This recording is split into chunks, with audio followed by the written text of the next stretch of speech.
기도하겠습니다. 자비로우신 하나님 아버지, 이 시간 또 저희들이 함께 말씀을 생각하고자 합니다. 주의 성령께서 저희들의 마음을 주장하여 주시고 말씀을 통해서 저희들이 새로운 힘을 얻을 수 있는 귀한 시간 되게 도와주옵소서. 예수님의 이름으로 기도합니다. 아멘.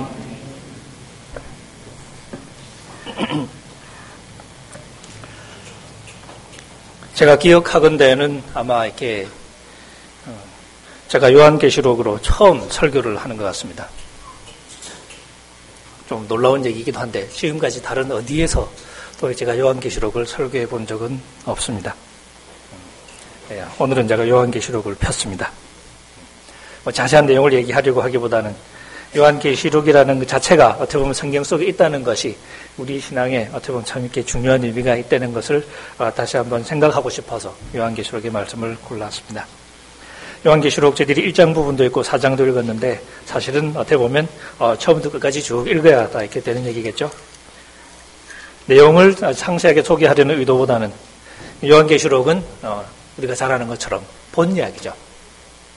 환상이라고 그래요. 계시록이라고 부르는데 계시라는 말이죠. 요한의 계시 혹은 묵시라고 부르기도 하죠. 근데 계시라는 것은 드러내 보여준다는 뜻입니다. 그러니까 덮여있던 것, 베일이나 커튼 같은 거로 덮여있던 것들을 걷어서 볼 수 있게 해준다는 뜻이죠. 그러니까 계시의 핵심은 보여주는 겁니다.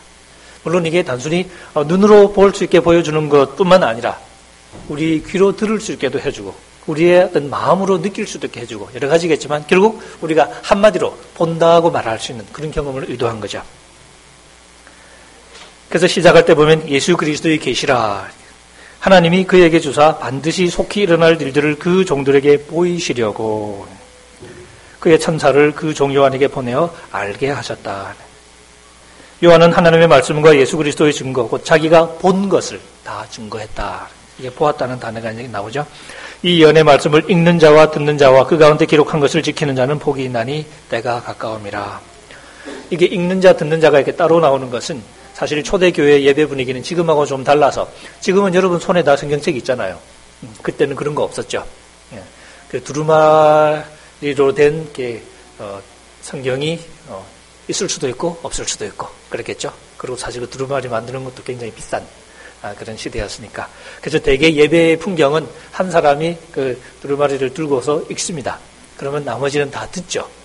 우리 예배 시간에 성경 봉독하는 거는 사실 어떻게 보면 성경책이 없으면 좀 더 말이 되는데 성경책이 다 있는 상황에서는 조금 이제 어떻게 보면 그러기도 하죠. 어차피 내가 내 눈으로 읽고 있는데 앞에 나와서 또 읽으니까.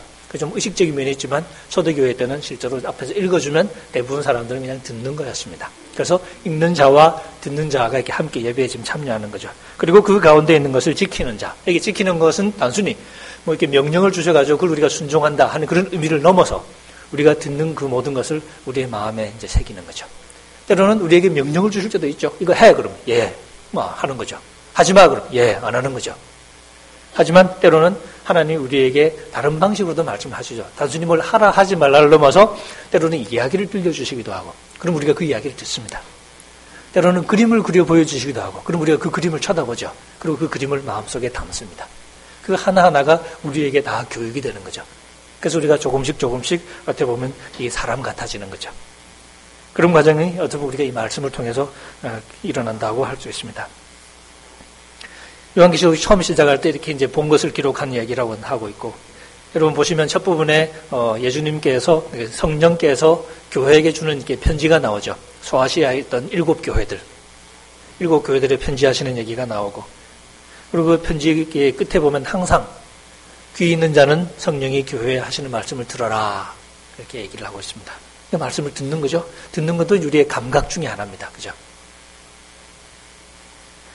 그리고 편지가 끝나고 나서 어떻게 보면 이제 본격적으로 환상이 시작되는 대목이 4장이죠. 4장 첫 부분에 보면 이 일 후에 내가 보니 이제 진짜 보는 게 이제 막 시작이 되는 겁니다. 하늘에 열린 문이 있는데 뭘 보냐가 중요하죠. 요한계시록은 하늘의 열린 문을 통해서 하늘에서 일어나는 일들을 보는 겁니다. 우리 일상 세계에서 일어나는 우리가 뉴스에서 볼 수 있는 그런 이야기가 아니라 우리가 관광지에서 볼 수 있는 얘기가 아니라 하늘의 문이 열리고 그 위에서 일어나는 일들. 다시 말하면 우리하고 관계없는 세계가 아니라 오히려 우리가 진짜로 고향이라고 생각하는 바로 그 동네 이야기. 우리가 진짜로 붙잡고 기준으로 삼아야 될 동네의 얘기를 우리가 지금 읽기 시작한다는 얘기죠. 물론 이건 상징적인 책이기 때문에 우리가 조심스럽게 읽을 수밖에 없습니다. 무슨 말인지 잘 모르는 게 많잖아요. 그림을 막 그려대니까. 그리고 그림이 논리적으로는 말이 안 되는 그림이죠. 하지만 우리가 그 그림 하나하나를 봅니다. 요한이 보았던 것처럼 우리도 요한의 글을 읽으면서 같이 그 그림을 이제 따라서 읽는 거죠. 그리고 마음속에 그림을 그리는 겁니다. 그 그림을 마음속에 담아두는 거예요. 일단은 그게 우리가 해야 될 절차입니다. 섣불리 이것저것 갖다 붙여서 해석하려고 하지 말고 일단 그 그림을 우리가 이제 찬찬히. 여러분 미술관에 종종 가지 않습니까? 그죠? 미술관에 가서 그림 앞에 딱 서면 보는 순간 그림의 의미가 여러분 마음속에 확 하고 오나요? 대부분 아무 생각 없잖아요, 그냥. 그죠? 때로 필요하면 아는 척 하긴 하지만 사실 모를 때가 많잖아요. 적어도 제 수준은 그렇거든요. 그렇게 해석이 되는 것도 가만히 듣고 보면 다 이렇게 이렇게 코에 걸면 코걸이, 귀에 걸면 귀걸이 생각하기 나름인 수가 많죠. 보는 사람의 생각인 경우가 많은 거죠. 그러니까 우리는 그냥 그림을 봅니다. 보면 되는 거예요, 일단은. 일단은 보는 거예요. 그러니까 그림이 우리 속에 일단은 들어와서 우리 마음속에 자리를 잡고 그래서 우리가 그 그림에 익숙해지는 것이 가장 첫 단계다 하고 말할 수 있습니다. 내가 들은 바 처음에 내게 말하던 나팔 소리 같은 음성이 이르되 이리로 올라오라. 이후에 마땅히 일어날 일들을 내가 내게 보이리라. 그래서 하늘로 여행을 하게 됩니다. 하늘로 여행하는 이야기는 사실 이 당시에 유대 그 사람들의 문학 작품 속에 아주 자주 등장을 하고 있습니다. 이게 이제 하늘로 올라가는 얘기 자체가 신기하잖아요. 요새도 보면 제가 고등학교 때인가 그때 내가 본 천국 이런 책이 이렇게 나와가지고 사람들 엄청 사보고 그렇게 사기치는 책도 사보고 그러는 거 보면 우리가 이렇게 관심이 많잖아요, 그죠? 천국 봤다니까. 사실 이 천국 본 얘기는 그런 책은 이렇게 제가 고등학교 그 무렵에 처음 나온 게 아니라 벌써 이렇게 몇천 년 전에 유대 사람들이 그런 책을 많이 썼습니다. 또 이제 이 하늘로 올라가는 이야기를 쓰기 좋은 그 인물은 이제 보통 자기 이름을 쓰는 게 아니라 이제 옛날 오래된 그 유명한 사람들 이름을 빗대서 쓰는 거거든요. 그러기에 제일 좋은 사람이 누구냐? 하늘로 올라간 사람을 이렇게 빗대면 좋잖아요. 성경에 보면 또 하늘로 올라간 사람이 있잖아, 안 죽고. 생각나는 이름이 있으십니까? 에녹, 그죠? 그래서 에녹서라는 책이 몇 개가 있습니다. 에녹이 이제 소위 가이드가 돼가지고 이제 하늘을 다 구경시켜 주는 거예요. 그 다음에 엘리야의 승천이라는 제목의 책도 있습니다. 내용이 조금 짐작은 가시죠? 네. 엘리야도 안 죽고 올라간 사람이잖아요.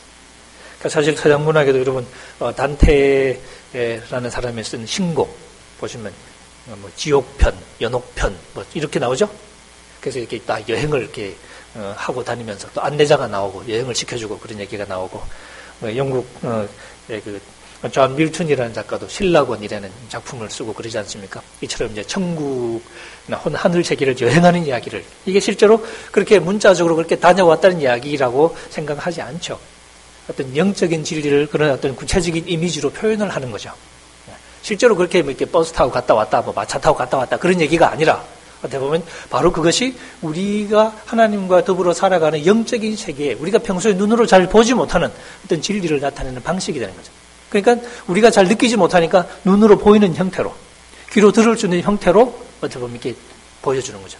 지금은 우리가 눈으로 보고 살아야 되고 귀로 들으면서 살아야 되니까 그런 우리에게 뭔가를 알려주기 위해서 하나님은 종종 이렇게 자꾸 색깔을 입히시는 거예요. 안 그러면 우리가 못 보니까. 그 가장 절묘한 게 뭐냐면 성육신이죠. 아무도 하나님을 본 사람이 없어대. 이게 우리 현실인데 하나님이 어떻게 하십니까? 우리와 똑같은 몸을 입혀서 아들을 보내신 거니까. 그러니까 우리가 이제 볼 수 있게 되는 거죠. 이처럼 사실 하나님은 끊임없이 우리에게 뭔가를 보여주시는 거고 우리는 그 보여주시는 걸 우리가 보는 게 중요하죠. 안 보면 아무 일도 안 생깁니다. 하다못해 남녀가 연애를 하려도 이렇게 서로 얼굴을 봐야 될 거 아니에요. 어떤 사람은 버스 타고 지나가다가 길가에 본 여자가 갑자기 마음에 꽂혀가지고 그 여자 찾느라고 참네. 근데 그런 얘기 들으면 또 이렇게 이해는 가요, 그죠? 약간 공감은 또 되잖아요. 무슨 마음인지 알겠다. 다 이러고 있잖아요. 예, 본다는 게 그런 거죠. 때로는 아무 생각 없이 보는 수도 있지만 우리가 본다는 것은 그만큼 중요할 수 있습니다. 하나님이 우리에게 자꾸 보여주세요.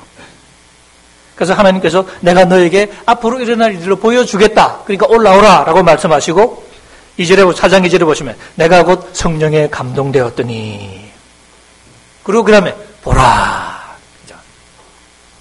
하늘의 보좌를 베풀었고 그 보좌 위에 앉으신 이가 있는데 그 뒤로 계속 읽고 싶었지만 그냥 시간이 없어서 거기서 잘랐습니다. 제가.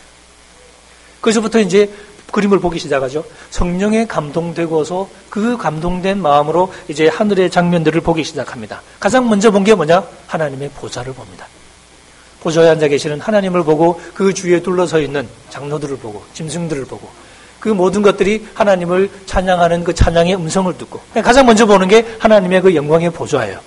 가장 먼저 듣는 게 하나님을 찬양하는 거룩한 찬양의 음성이에요. 어떻게 보면 이 그림이 우리 마음속에 가장 먼저 자리 잡아야 할 그림이에요. 우리 마음속에 뭐가 있어야 되냐? 하나님의 보좌. 그 보좌에 앉으신 이의 그 그림이 우리 마음속에 자리를 잡고 있어야 되는 거예요. 그리고 그 하나님을 경배하는 소리가 우리의 마음을 울리고 있어야 되는 거예요.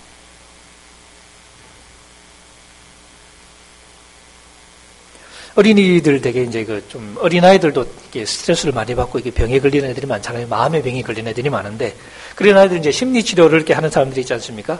그리고 심리치료할 때 물론 어른도 마찬가지죠. 애들이나 어린애 심리치료할 때 이제 그 자주 쓰는 방법 중에 하나가 앉혀놓고 그림을 그리라 그러죠. 그죠? 그림을 한번 그려봐라. 아무거나 그리라 그래요.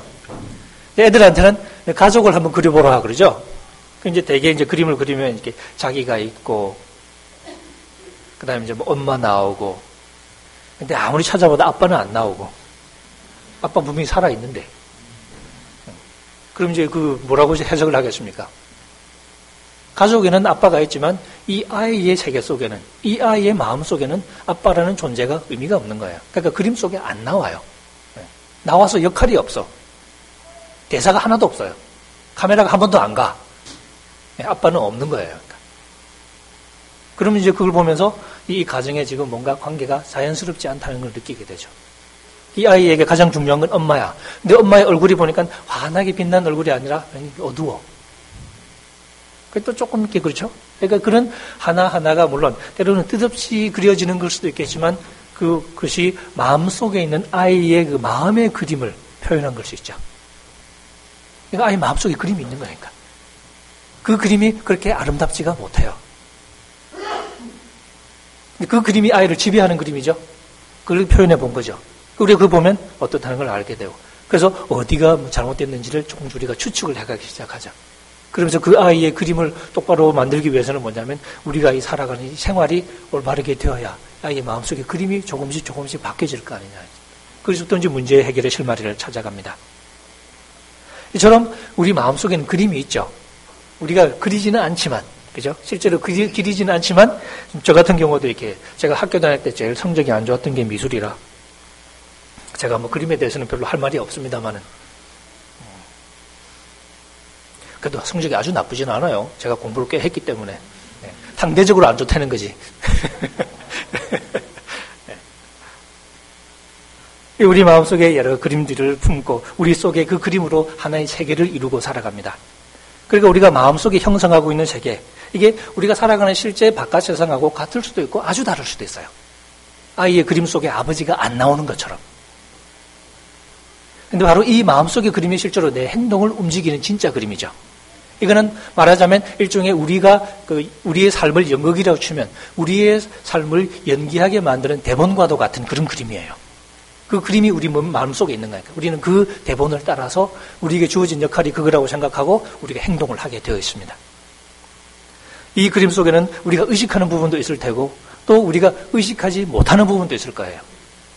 대놓고 의식해도 괜찮은 부분은 우리가 의식적으로 생각하지만 또 우리 속에 많은 부분은 우리가 내놓고 의식하지 못하는 것들이 있습니다. 왜? 우리가 뭔가 숨기고 싶은 것들, 이게 여러 가지 이유에서 숨기고 싶은 거죠.